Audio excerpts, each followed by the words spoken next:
Thank you for having me. I was going to do some of the same questions, so I'll skip those. But just because I couldn't really see very well, everyone who's built a skill, can you just raise your hand? Sorry if I don't make you clap. Okay, cool. So we won't really be going into at all a skill building today. It's more about voice design best practices. But if you have questions about skill building, feel free to come talk to me after. And at the end, I'm going to show you some events that we're doing for people who want to actually learn how to build skills. So I just want to take a quick step back. I know that we're at a voice interface meetup, so everyone's pretty much on board on how, cool and important voice is. But just in case there's someone who came here because they don't really know anything about voice and they just want to see what's up, I just want to take a quick step back and talk about why voice in the first place. Not even why Alexa, just why voice. And I better mute her before she starts replying. Okay. Who's seen this before? Okay. So this is called the evolution of man, sometimes referred to as the de-evolution of man. And it shows how, over time, we've become controlled by the tools we use. You see the guy crunched up on the computer. And the way I see it is, over time, technology, which are our modern tools, have started to we have started to have to adapt to them instead of the other way around. So we have started to have to figure out how user interfaces work. We've had to start to understand how different things have to be used, how there's silos which are called apps, right? And all of this adds some friction to how we interact, especially with the technology we use. Now, we got a little bit better with mobile, right? We got a little bit more mobile, and the technology could follow us around. And you probably know where I'm going with this, right? I think voice, while it will not replace touch and our eyes and everything, I think voice is a great medium for flipping things around. So now voice, when you speak, which is something you learn how to do from when you're born, technology has to adapt to you and not the other way around. So you can just say something and, assuming that the voice service works well, it'll know exactly what you want, and it'll do exactly what you want. But we're at a phase now which is just the beginning. And I'd like to show this picture. Who's seen this before? No one? This is a sign in a hotel room when the first light bulb was put in, right? And they had to teach people how to use electricity. And at the bottom they have, the use of electricity for lighting is in no way harmful to health, nor does it affect the soundness of sleep, right? This is a sort of doubts and, ideas that sometimes people have about voice interfaces. They suspect that they're, watching us and hearing us all the time, where in reality they're just there to help our lives, and they only wake up when you actually wake them up. And the next thing I like to show is this. Star Trek 4.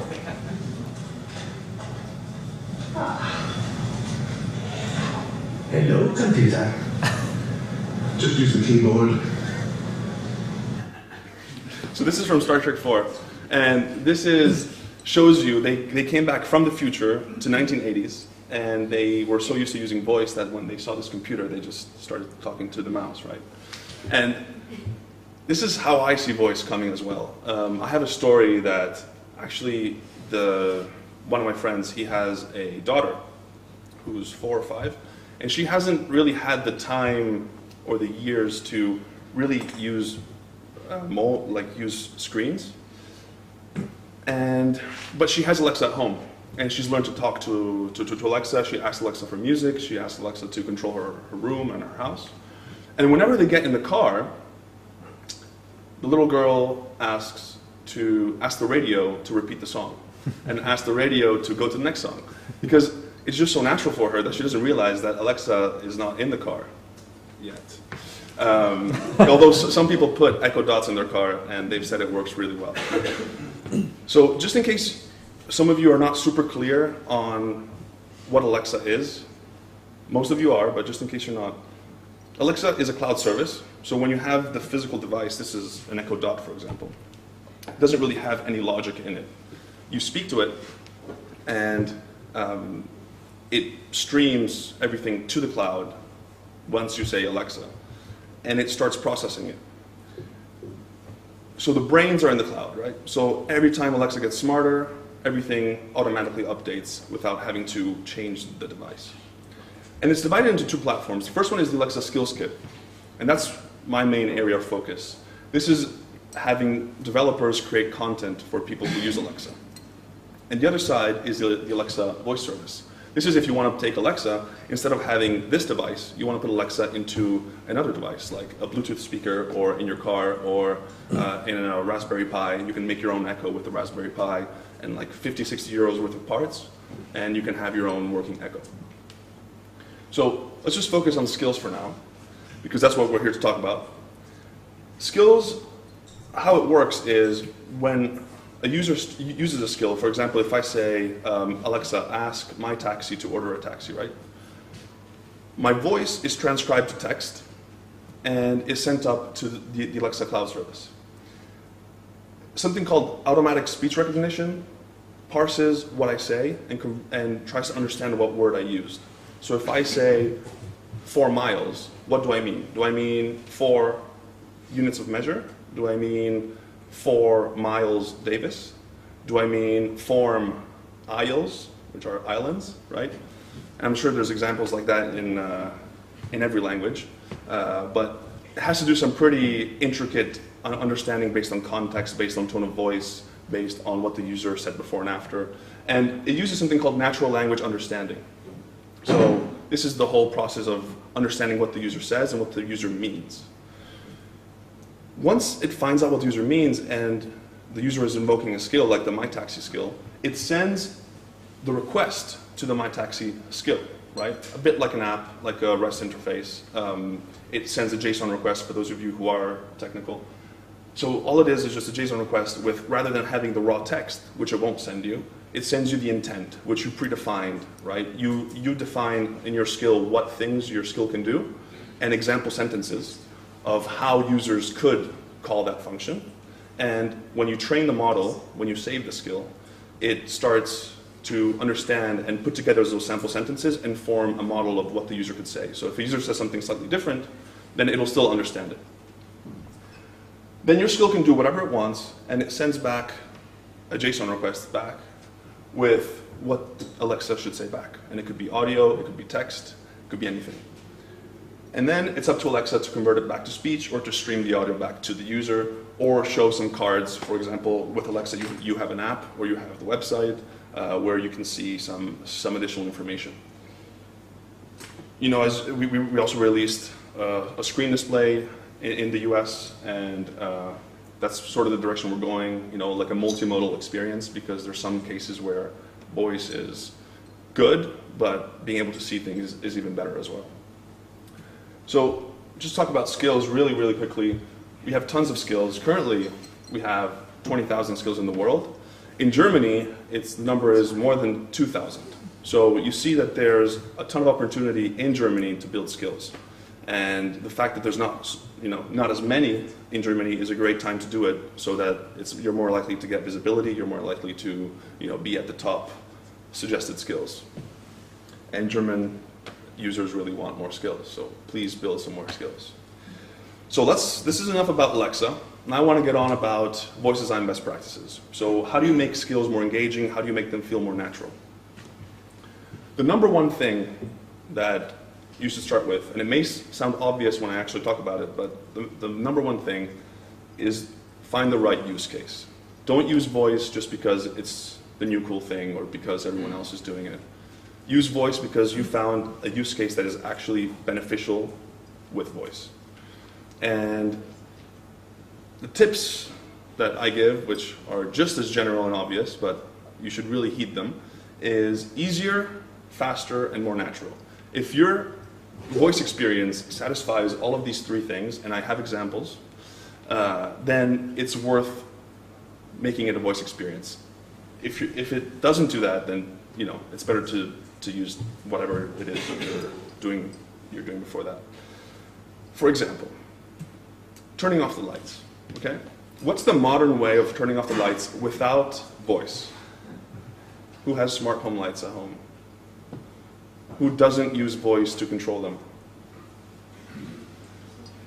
Do you still use them? Yeah? So maybe you have a different way of doing it. Maybe you made a great way to do it. But the way I've tried smart home lights without voice is I've had to, this is the modern way. I've had to locate my phone. It could be anywhere. Sometimes, usually it's in my pocket, but it could be anywhere. Unlock my phone. Locate and open the appropriate app. If you have a lot of smart home devices, you have different apps. You can have windows and windows of apps. You navigate to the appropriate light bulb because you have different light bulbs around. And you have to pick the right one. You tap turn off the light. You exit the app and close the phone, and you put away the phone. Now, what's the old way of turning off the lights, right? Get up, you walk to the lights, you turn it off, and you go back to bed. And you see how there are use cases where the modern way is better, but usually the more frictionless way of adopting that technology and tool is just to do it manually, right? If you want, you can share how you use your smart home lights later, okay? I'm very curious. But what about something that's easier, faster, and more natural, right? How about just saying, Alexa, turn off the bedroom light? Done. You don't have to move, you don't have to change what you're doing, you don't have to, change your context and be like, oh, sorry, 1 second, I have to turn off the lights. Or in your bed, you're watching a movie, and you see the bathroom light is still on, and you're like, oh, shit. Get up, go back, and turn it on. So maybe in that case, it's better to have a smart light, right?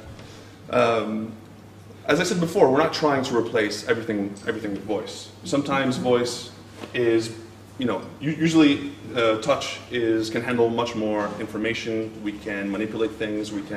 Our eyes are very good at parsing a lot of information back and forth. But voice is faster, less cumbersome. It can be accessed anywhere, and we can define very specific instructions with just one sentence. For example, booking a flight, right? This is the Skyscanner app. Let's say we want to book a flight from Berlin to Munich. There's at least 8 steps that we need to do. Let's say we want to book a Lufthansa flight from Berlin to Munich. We have to select where from and to, where to go, choose the right airline. If we want to filter by airline, then we have to also go there in the settings and the time. What if we just say, and this is an extreme example, right? But get me a Lufthansa flight from Berlin to Munich, leaving tomorrow morning for less than 200 euros. You see how with one sentence, you're able to give a lot of precise information and flatten the user interface. If you're a user interface designer, you'll know that you need to create nested menus, you need to hide away information because otherwise it would clutter the visual space. With voice, you don't even need to present anything. The user just asks for it, and the skill can automatically just do that specific thing seamlessly. The next best practice, which not many people do because usually it's the developers making skills, and as developers, I myself included, are not very good at taking the time to do the human work before, is to start with people and not computers. This is a really good example of, this is the BBC, the British Broadcasting Channel, I think it stands for. Corporation, thank you. And what they do is they're experimenting with prototyping for voice. And before even touching a line of code, they have one person pretending to be Alexa on the left, and 3 people pretending to be the users, and it's divided by a separator, right? And they use scripts, they use post-it notes, they have conversations back and forth without seeing each other because facial expressions communicate a lot of information. And they just experiment that way, and they try to form a natural conversation naturally, humanly. And then, once they have that, then they start coding it. And that's really important to do, and the best skills have this. The second best practice, the third one actually, is to write for the ears and not the eyes. I think they work in very different ways. So the eyes, we expect things to be the same, right? Imagine if the Amazon website or any other website changed every day. Like the Amazon search bar went there, and then it went there one day, then the buy button was on the top left one day, then on the top right one day. How frustrating would that be? Our eyes are used to seeing things the same way, so that we can then parse out what changes. With voice, we expect variety. We expect things to change. Whenever I have a conversation, even the same conversation with someone, they never say the exact same thing back twice, right? So in your skill responses, you should integrate random phrases and different things just to make the conversation a little bit more natural. I actually have an example here of what not to do. Alexa, open high-low. Welcome to high-low guessing game. You have played 3 times. Would you like to play? Yes. Great. Try saying a number to start the game. 50. 50 is too high. 40. 40 is too high. 30. 30 is too high. 20. 20 is too high. 10. 10 is too high. 5. 5 is correct. Would you like to play a new game? See how annoying that got? No, thank you. Say yes Stop. to Alexa, continue. stop. Goodbye. Goodbye. You see how immediately annoying that got? 50 is too high, 40 is too high, 30 is too high. I probably should have done a binary search, and like 50, 25, but whatever. You get the idea. What would have been better is, for example, to tailor the actual response based on how close I was, right? So if I said 50, I was like, oh, that's way off. Try something much lower. Oh, then 10. Oh, you're almost there. 5. Yeah, exactly, right? So try and tailor the experience so that it sounds more human. Then there's voice design best practices. And these are things that, I could make a 2-hour presentation on this, but I know I only have 15 minutes. Thankfully, we have a little bit more time since the first speaker didn't come, but these are some things, and you can find all of them and more with examples on the Alexa.design guide following this link. But avoid odd phrasing. Like, for example, if I want to present an option, a choice, I can say, would you like currywurst or bratwurst? And while some people may see it as, oh, I'll choose currywurst or bratwurst, some people may see it as, yeah, I'd like some of those, right? Like, yes. Whereas your skill is expecting one or the other. So you would rather say, we have 2 options, currywurst and bratwurst, which one would you like, right? So make it clear, because with voice, you don't have the luxury of being able to look at it back and forth and just look at it, glance, parse out the information. You get it streamed to you in one go. So make sure that it's clear, simple, and keep it brief. You want things to be short. You don't want to have a really long sentence. This obviously depends on what you're trying to do. If you're building a story, then it's perfectly fine to have like a minute or something of continuous speech, especially if it's pre-recorded. But if you're trying to build a conversation, then you really want the back and forth to be brief, because usually when you speak to a human, sometimes it's one person's telling and the other person listening, and as they listen, they provide short, yeah, okay, right? So when you talk to a voice interface, there's already a bit of a gap because there's a back and forth which is forced, right? Because there's no way for Alexa to just give you facial expressions like, okay, I got it, yeah, keep going, keep going. They have to parse what you're trying to say, understand it, and give you back a response. So for that, try and keep it short so as to keep the conversation as natural as possible. Clearly present options. This also goes back to number 1, obtain information one piece at a time, but also be able to under-answer and over-answer. So, for example, if you say, where would you like to go? And someone says, Munich tomorrow. And your next question would have been, when? You already have those 2 pieces of information. Take them and skip that question. Because a normal person, if you tell them Munich tomorrow, they wouldn't say, okay, when? Unless they're not listening, right? And don't forget to speak naturally. So it's very easy to write things that look perfect when they're written, but when they're read out loud, they either don't sound very good, they're not clear. So make sure you actually speak aloud what you're writing in code, and this is especially the case if you're a developer trying to just hard code the strings or writing the strings as you're building the skill, right? It's fine for prototyping, it's fine for building the first experience, but then really try and have people use it. And this brings me to my 5th point, which is improve with user feedback. The best skills on our store are the ones that take feedback, integrate it, and improve the skill. For example, there's one developer Ralph Eggert, he's a German skill developer, and he built a skill that welcomes guests.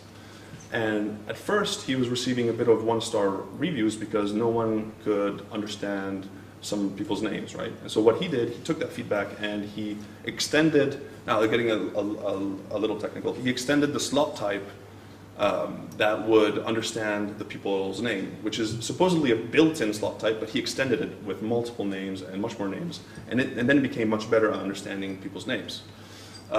So start small, mainly because even if you have a complex skill in mind, with voice in general, we're at the very beginning. It's very, we don't even know what's going to happen. Like, do you remember when the first smartphone came out? I remember the first iPhone, and I thought it was amazing, like the best thing ever. With the first iPhone, the games where you could like drink the beer or crack the whip. Do you remember those? Like, those were the cool games when the iPhone came out. Now, look how far we've come. We're at the stage now where we're still crawling as an interface. Not because we're not good at it, but because there's so much to innovate, so much to learn, so much to find out. And that's why you're in the perfect room at the perfect time. If you came late to the mobile revolution, if you came late to the web revolution, you guys are at the perfect time for the voice revolution. So make use of it. As I said, improve its feedback, and then just keep increasing. So I promised I would share with you the dates. If you want to come to our workshops, which are longer than 15 minutes, we do full day workshops. These are in Germany, these are in Austria. October 10th here in Berlin, we're going to do a full day workshop on skill building. We're going to try and keep it or have some advanced topics. It's always hard to have workshops go only advanced because there's always people coming that have no idea how to build a skill. So expect the first part of it to be sort of a recap of how to build a skill from scratch, but we'll try and provide some cool examples and cool tips. For example, today, for all you developers here, we launched the skill management API and the Alexa Skills Kit command line interface, which are ways to automatically and programmatically deploy your skills without having to go to any website. So check out these events if you're in Austria for some reason, or you have friends in Austria, share this with them. Thank you very much.